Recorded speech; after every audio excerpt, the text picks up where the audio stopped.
Hello and welcome to Mimi's Worms again. Today our video is going to be on what our production is with the amount of worms in each bin. So to give you a little bit of background, we've been doing an experiment, and we have bins here that are 100 count worms all the way up to 800 count worms. And what we want to find out is where that sweet spot is to give us the most production per worm in these bins. So do we need 100 count in the bin? Do we need 500 count in the bin? What is our sweet spot to not have too few of worms or to not have too many worms, so that the breeding process doesn't slow down? So I'm going to take a look at some of these bins, and I'm going to bring you along the way. I think that we've kind of figured out what count we need to be at, but we want to check in on some of these bins today. So follow along with me. This is a 100 count bin. I'm going to put it over here in the light so that we can have a better look. First thing we're going to do is look on our paper, and right out the gate we see a cocoon. There's 3 more cocoons right there and another one over here. That's a really good sign, because we know that there is breeding going on. Now these has been in this bin since the 15th, and the day this was July the 15th. Today is August the 2nd. So that's about 2 weeks. We will sift these out next week and get our cocoon count. The next thing I'm looking at is this piece of paper. If these worms weren't happy or didn't have enough food still in their bedding, they would actually start eating this paper. So that tells me they're fine, they're happy. I don't need to add anything. The moisture, because my paper is still wet, is fine. So first thing I did was flip this back, and I saw a cocoon right here. See.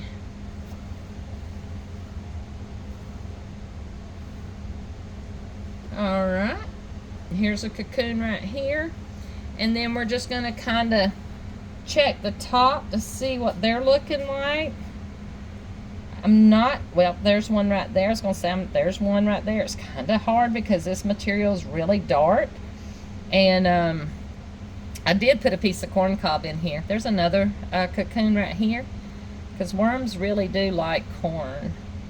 And right under that I see 2 cocoons right there.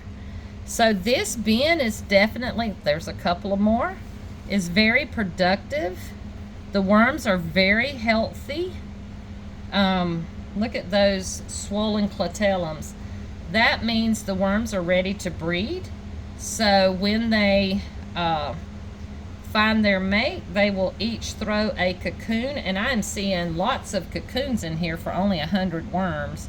So even though we may think, look at this, here, lots and lots of cocoons. I'm really amazed at that, because I didn't expect to see that many. Now this bedding is our pre-compost bedding. We've got some videos we started on that. If you want to go take a look at how we do the bedding. And this bedding we started it out very moist, not standing water, so that we would have enough moisture in there that we could just basically leave the worms alone until it was time to harvest. But I did want to check in on them, bring you along for the ride, and then just leave them alone. Now we'll be harvesting these next week and counting the cocoons in these bins to see which one we are getting most of the production from, whether it be the 100 count or the 800 count or anything in between. And so let's take another look. This is going to be the 200 count bin. First thing we're going to do is take a look at the top cocoon.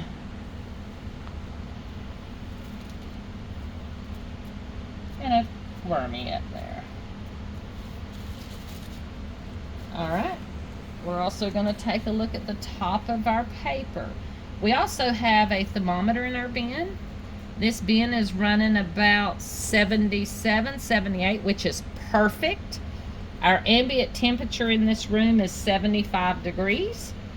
And so it's running at a really good temperature. You want to be between 68 and 78, and 77 to 78 is perfect. Now we're going to look at the top for cocoons. Got a couple of black soldier fly larvae in there. We'll just take them out. I'll feed those to my chickens. I'm not seeing too many cocoons. Actually, I'm not seeing any right here at the top. There's a couple right here though, once we start pulling this material back. Another one there.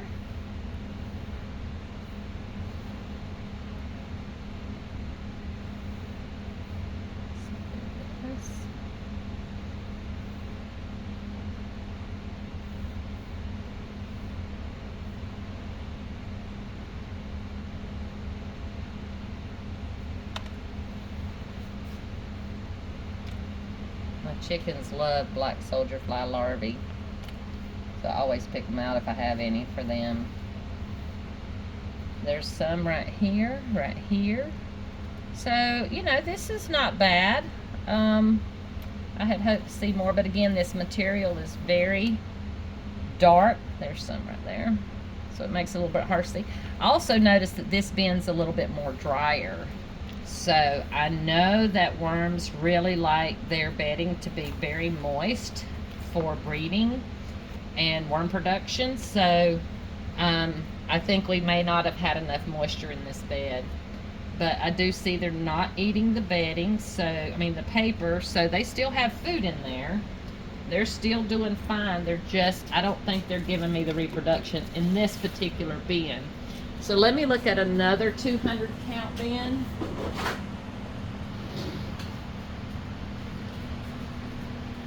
And see if we've got the same.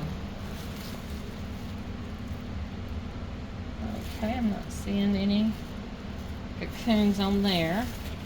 And again, right out the gate, I can see that we've got some dry spots here. So I think we just didn't get enough moisture in these particular bins. But this is ideal for sifting, so next week it'll be good to be able to sift these out. I am seeing cocoons, just not as many as I would like to see. Again, the worms look okay. I'm not seeing as many bulging clitellums in this one, but we are seeing some. So I think it's just the moisture level. Food is there, oxygen's there, so I feel like it's just the moisture level.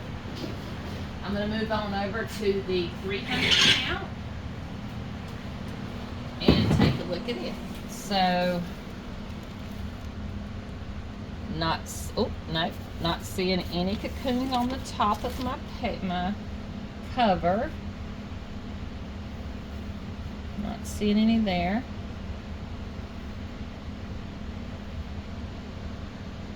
I do see some bulging clitellums though, but I'm not seeing many cocoons. Camera lady, do you see very many cocoons in there? Not in this one. So far the 100 count. And I think that was due, I still think this is a moisture thing. When we sift these next week, and we may do another trial run with more moisture. Yeah, you can definitely tell the difference in the moisture level. This is a 500 count. I'll do a 400 in just a minute.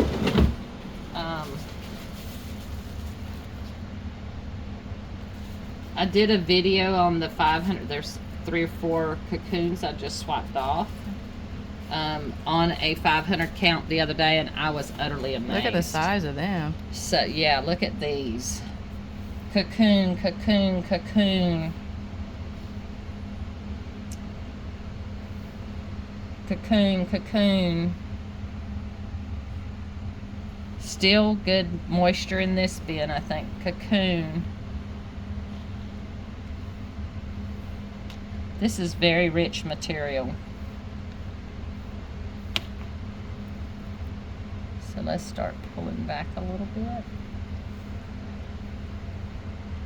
Cocoon, cocoon.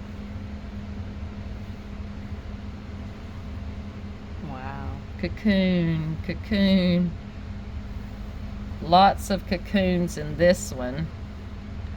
And the worms are... The size of yeah, them, wow. the worms are looking really, really good. And again, because we're going to be sifting these next week, I don't want to add more moisture and cause that to be really wet, not being able to harvest next week. So, but 500 looks really good.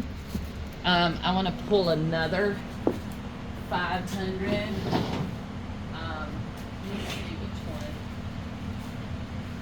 Let's do this one. This bed is very moist.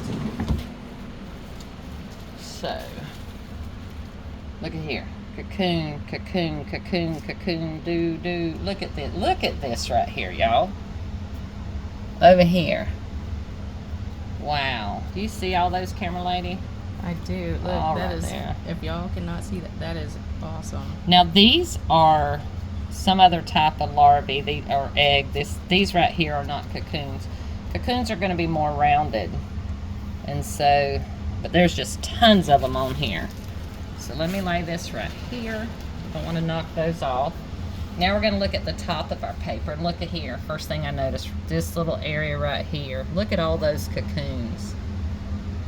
Wow. Look at here. You see why I tell you worms really want extra moisture? Wow. And the difference that 500 count to this 500 count that's very moist. Now watch this when I pull this back. I want you to take a look. That's incredible. Look at here. Look at all of these cocoons. Look at here. So it pays you to make sure. Look at here, camera lady. That is incredible. Look at that. Look right here. This is just amazing to me. And you can definitely tell the difference in the moisture. Look at the level. moisture.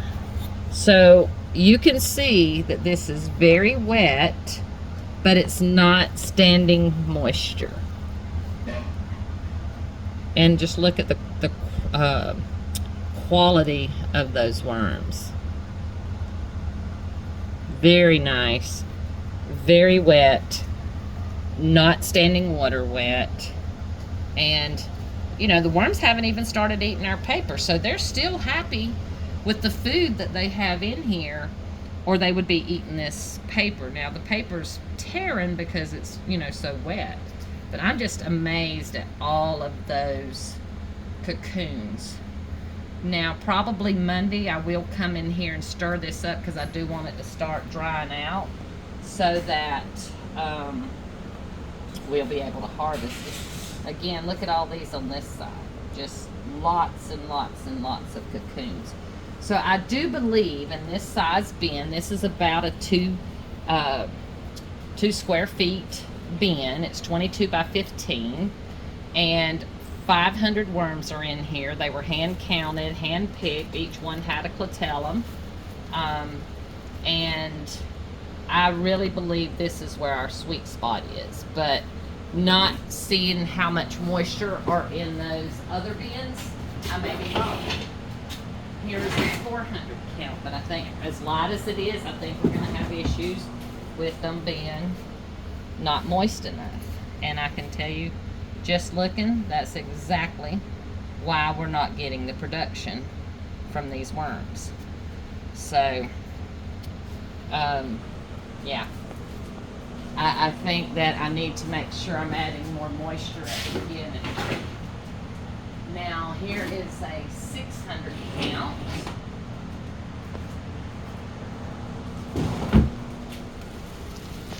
On the 600 count, not seeing cocoons too much there. And again, not as much moisture as we had in that 500 count. So we do have a couple of rocks in here because the worms like to roll their cocoon off because it comes over the head, and that's how they, if they have something that's kind of stiff, it will help roll it off. All right, so again, I think this is just a moisture.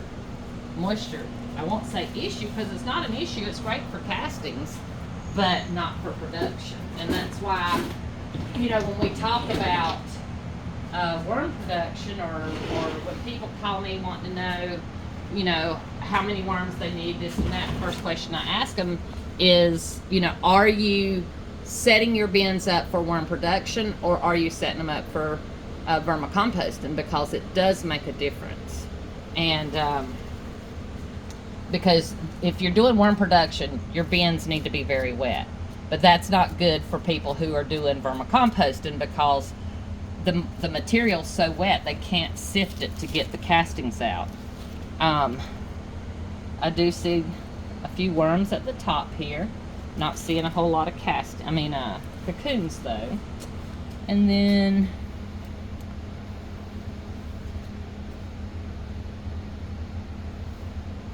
again, just not like that 500 count that we had. There's some cocoons,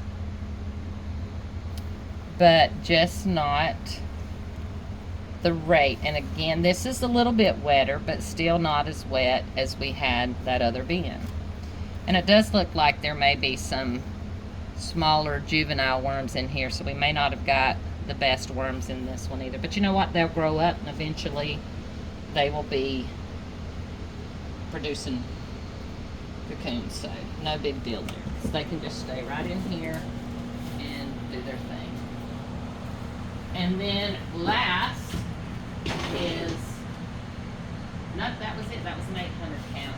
So anyway, like I said, we will get these sifted next week, and we will make sure that we know what the counts are. But I really do believe that the 500 count is really, well, I gotta look at one of these again. All right, I'll stop right there.